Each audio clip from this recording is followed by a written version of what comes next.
Success in Radio. It's all about what's next. Go to financialsurvivalnetwork.com and sign up for your free weekly newsletter. You'll also get 3 free reports. The Financial Survival Network. It's all about what's next.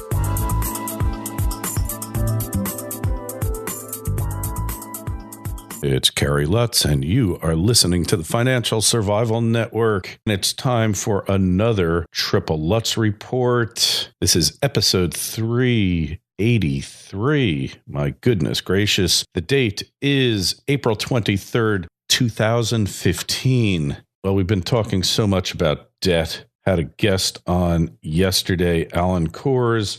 He's come up with that platform for refining student loan debt. I think that's where it's going to come down to, because many years ago, lending was really a localized thing. It's probably better then. You had relationship banking. Everybody knew you were a deadbeat. You didn't get access to financing. Now it all comes down to your FICO score and to basically your character as summed up by a 3-digit score. So these platforms become very important so that anybody with excess capital, if they have a technological platform, can become a player. Well, we'll see how it works out. I really did enjoy having him on the show, though. By the way, this show is brought to you by Real Estate Investing That Works. My friend Mike Gazzola. Hey, they're a sponsor of the show now. I do his podcast. Check it out. Go over to the iTunes store. Mike Gazzola, Gazzola. Put it into the search box. Subscribe to the podcast. It's really a great show. We have so much fun doing it. He is a real estate investing genius. Show's also brought to you by Jason Hartman. He's got a different way of investing in real estate, equally as effective. His is more for cash flow. Mike is into flipping and cash flow. Just go over to jasonhartman.com. Jason's got a boatload of podcasts out there as well. You can find him in the iTunes store. As long as you're in the iTunes store, subscribe to my podcast too. Type in Kerry Lutz, KerryLutz, and pull up the show. Subscribe to it through iTunes. It really helps the statistics a lot, the downloads, all that. And it's just a great thing. I love doing this. I love giving you information. And if you have a chance to, send me an email. I get emails from you guys. There's a guy, Troy Brooks.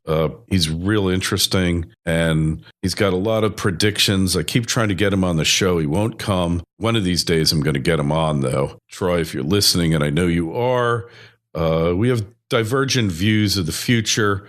He's very dogmatic and certain about where things are heading. Me, I'm not so certain. I believe that the future has been written. I just believe that your ability to read it isn't so great. By the way, my new business model here, I'm not going to rely on advertising anymore. What I'm offering is end-to-end solution for people that want to do podcasts. And what it comes down to is there's so many of you out there that want to do a radio show, do a podcast. Either you don't want to do all the work involved in setting up the podcast and then actually doing it. And believe me, there's a ton of work, from script writing to editing to doing your artwork, your intros and your outros. I do all of that for you. And then I co-host it with you. And then I share my audience with you. Okay. But I have to believe in your product. Like the real estate investing, that's just a layup. Going to be doing some other things. I've got several clients lined up, but if I don't believe in your service and your product, like I'm not going to be marketing feminine hygiene products to my audience. It's just not a fit, and it's not something I can really get enthusiastic about. Real estate investing, on the other hand, because I've done so well in real estate in the past, that's something that I can get behind. And other forms of investing, I can get behind that. So I have to believe in your product and service. I've got to see it in action. But if you're into it, just send me an email, khl@kerrylutz.com. And periodically, if I have people on who I think we'd be a good fit, I'll offer the service to them. I've only got a very limited amount of time and space to do it, maybe 4 or 5 people, maybe a little more, but I'm almost up to my limits now. You'll be hearing these new ones coming out. It's because I love doing what I'm doing here. So let's get to some stories here. This one is just precious.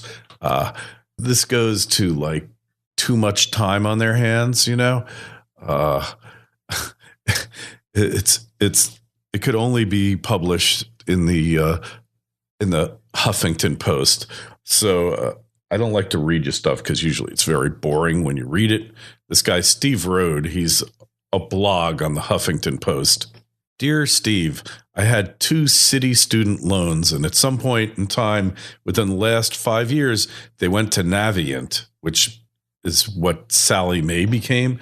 Sallie Mae used to be like a government-sponsored entity, a GSE, and then they went private. They had a stock offering, and now they just got boatloads of bad loans on their books.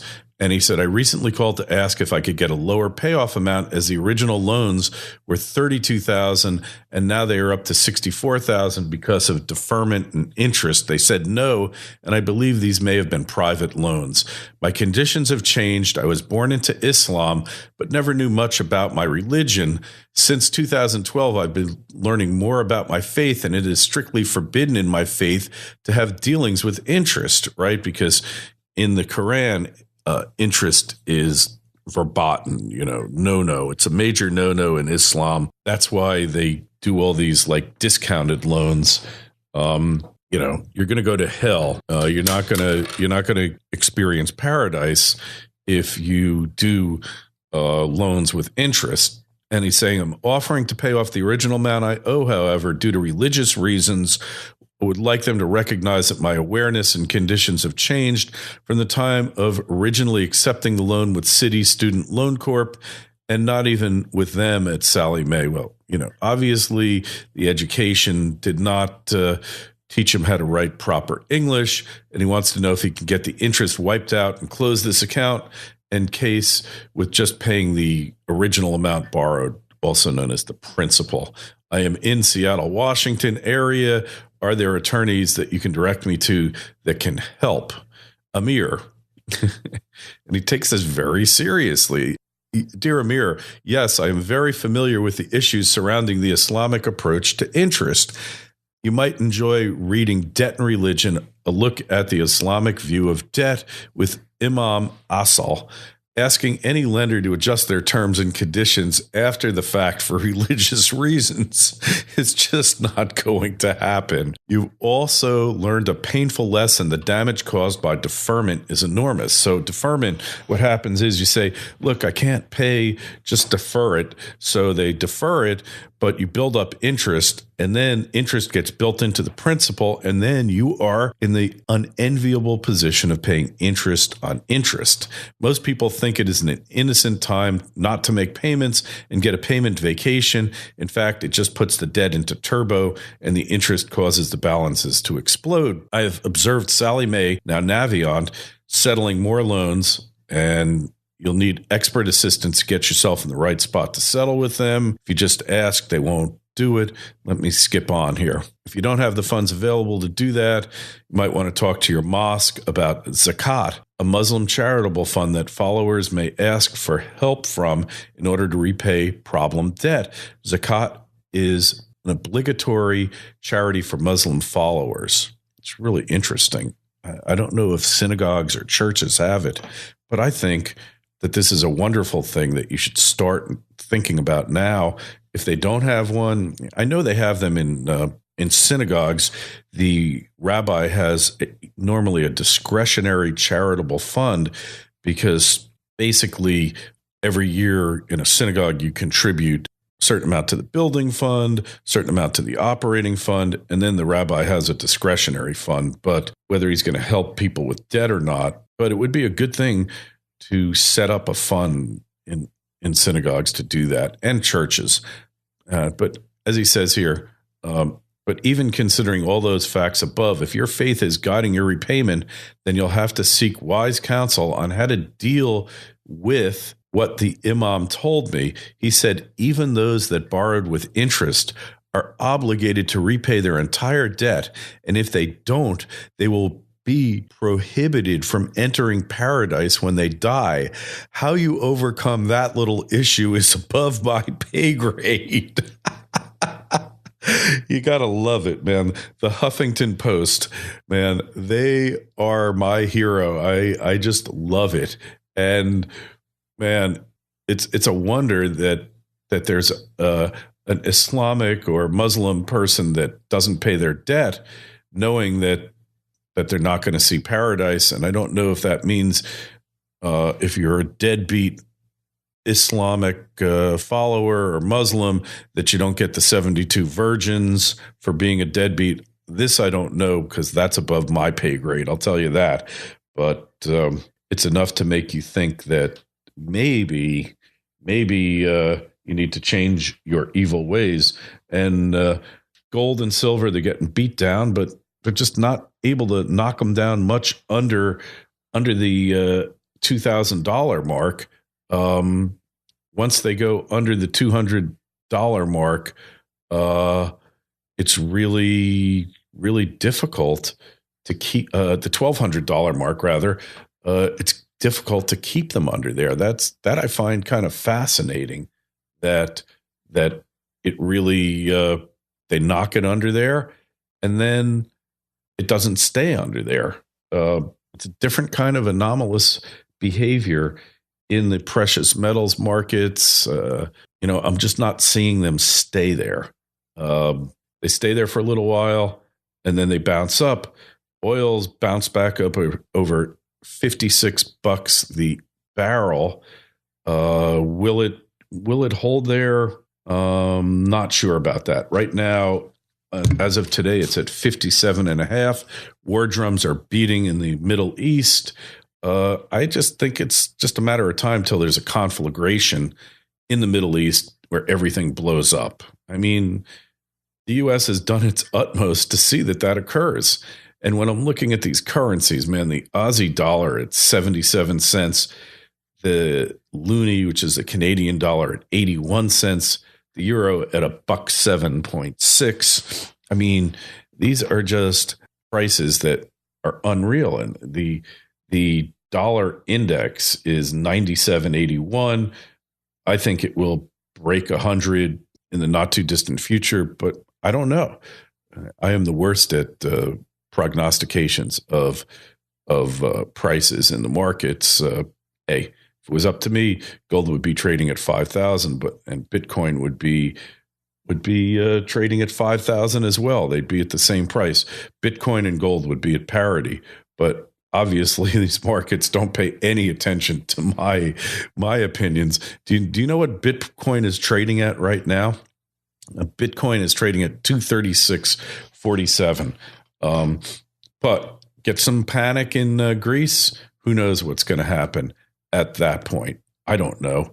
But I will tell you that these things are insane, and you just don't know what's going to happen next. That's the whole point of the matter, isn't it? But if you're looking to buy gold, silver, or diamonds, I urge you to go over to Tom Cloud, give him a call. 39 years in the business, no lawsuits, no BBB complaints, exclusive special to FSN listeners, free shipping, free insurance. Call Tom up now, 800-247-2812, 800-247-2812. Integrity is the hallmark of his business. He's an amazing, amazing person, and he'll talk to you on the phone, give you his market outlook, put you on his mailing list. It really is something that's in short supply these days. Hey, do you ever wonder which is better, the iPhone or the Android? Well, this can really lead to violent arguments, and it happened here in Oklahoma, of all places. They had a drunken argument, two guys, over whether Android or Apple was better, and they began by assaulting each other. It was a bloody telecommunications debate. According to Tulsa police, Giero Mendez and Elias Acevedo were outside their apartment about 1 a.m.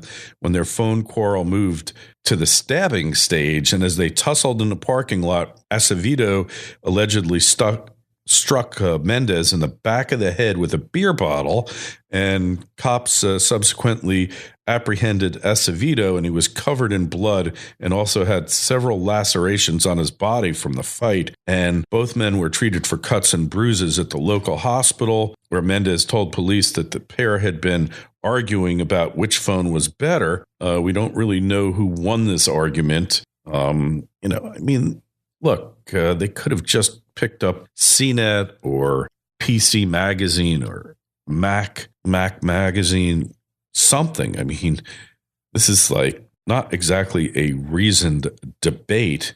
And, these Apple fanboys really can go over the top about it. I happen to think the Apple is substantially better, but not because the hardware is so much better. It does look better, I have to say. I mean, I've got the Apple 6 Plus.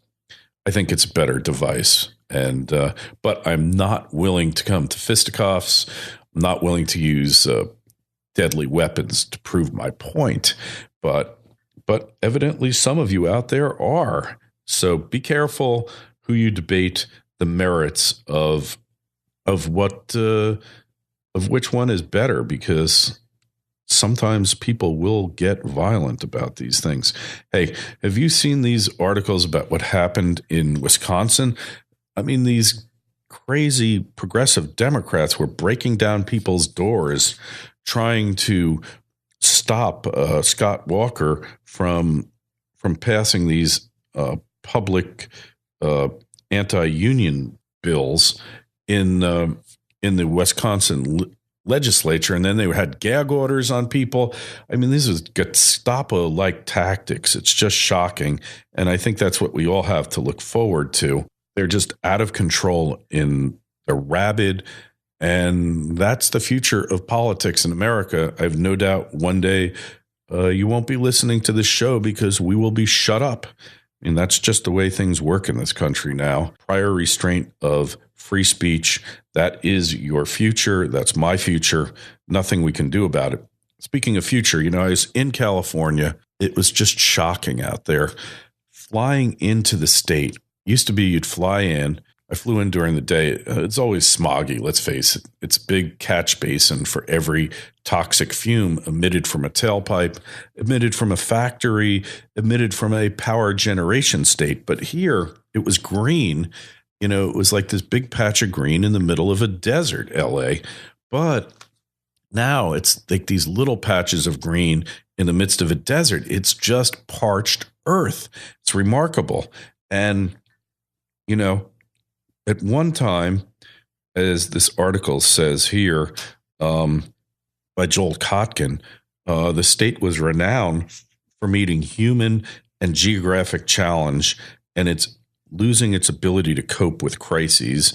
And as a result, the great American land of opportunity is devolving into something that resembles feudalism, a society dominated by rich and poor with little opportunity for upward mobility for the state's middle class and working classes. And I would say that the middle and working classes are becoming an endangered species.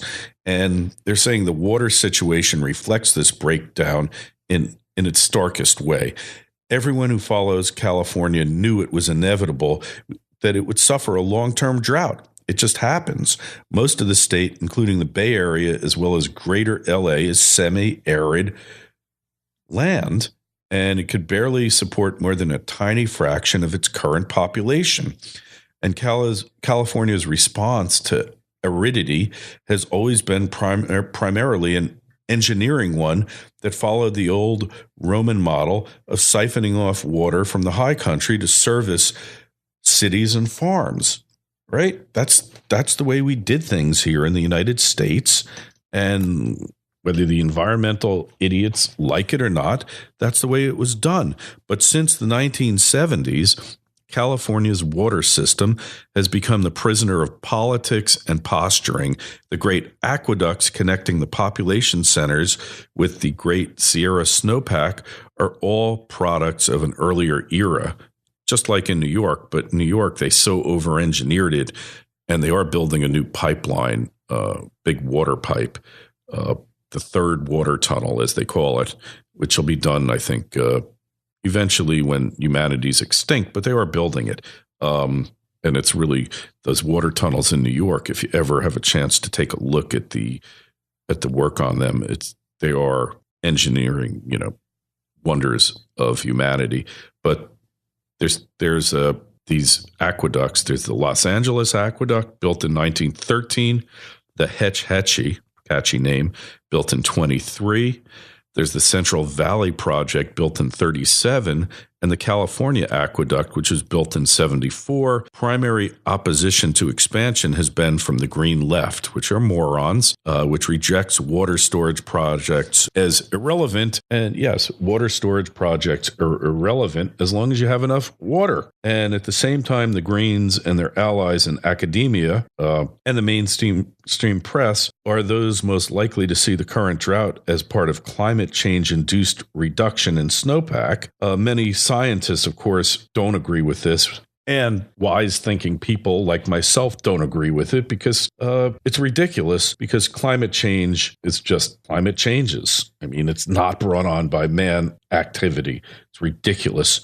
But California is going to have problems meeting its water needs under any circumstances because population went from 16 million in the mid-60s to 38 million. That's 22 million people it went up by, not to mention how many illegal aliens are there. So it's not like they haven't had this problem before. In the 1860s, severe drought all but destroyed LA's once flourishing cattle industry. Drought was followed by torrential rains that wreaked their own havoc. The state has suffered 3 major droughts since the author lived there in the mid-70s, the mid-80s, and again today. But long ago, even before the author got there, some real whoppers occurred, including dry periods that lasted upwards of 200 years, if you can imagine that. Dry periods for 200 years. And, it's just part of the price that you pay to live in California. Earthquakes, mudslides, it just happens.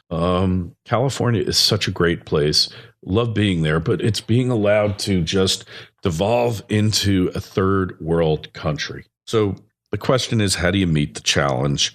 And the response is just no response. And the Greens and the lefties, they're the progressives, which are really regressives, are just awful. California agriculture, last in the nation to agree on monitoring of groundwater. Farmers have been slow to adjust their crops toward less water-dependent varieties. They continue to plant alfalfa, cotton, and other crops that we should be growing them in Florida, where we have the place is just a big sponge, Florida. Many cities slow to meet the challenge. Some resisted metering of water use. Other places slow to encourage drought-resistant landscaping. It just is ridiculous. But, ultimately, the responsibility for California's future is lack of political leadership. They just don't have any. And what's interesting is Jerry Brown, his father, built that last aqueduct in 74. He was totally responsible for it. And desalination plants, they just can't get their act together for that either. It's just terrible that there's no political will in California to get anything done. And look, California, it's like third highest energy reserves in the country. Tons and tons of oil, tight oil, could be gotten out, but because none of the oil companies trust them, and they're swimming in oil. I mean, Long Beach, tons and tons of oil. Dr. Frack worked there. He loved working there because he could be working on oil in literally the middle of Beverly Hills or in Long Beach, and then just change his clothes, put on a suit, and go out to a restaurant down the street from the oil well. What a great thing. So, as this author says, it's the cost of narcissism. The state has gotten tired, having lost its animal spirits for the policy equivalent of a vegan diet. And increasingly, it's all about how the elites in the state who cluster along expensive coastal areas feel about themselves and, Jerry Brown knows that his environmental agenda will do little or nothing to combat climate change, because climate change is happening for other reasons. It's progressive narcissism, and that's the main problem. California is going down the tubes. It's bankrupt as it is. And I like this guy, Joel Kotkin. We'll try to get him on the show. It's just really a shame. Real shame that it's been allowed to devolve like this. Anyways, this is Kerry Lutz. You've been listening to another Triple Lutz Report. Signing off. FSN Radio. It's all about what's next. Every week the show is growing. Would you like to be a part of it? Then go to clubfsn.com and help support us with $1, $2, $5, or $10 a month and get a host of premium content with newsletters dropped into your mailbox, free books, private audio clips, webinars, and much more. Then join clubfsn.com. If you want to get ahead of the trend and ensure your family's financial security before it's too late, go to clubfsn.com and sign up. FSN Radio. It's all about what's next. Go to financialsurvivalnetwork.com and sign up for your free weekly newsletter. You'll also get 3 free reports. The Financial Survival Network. It's all about what's next.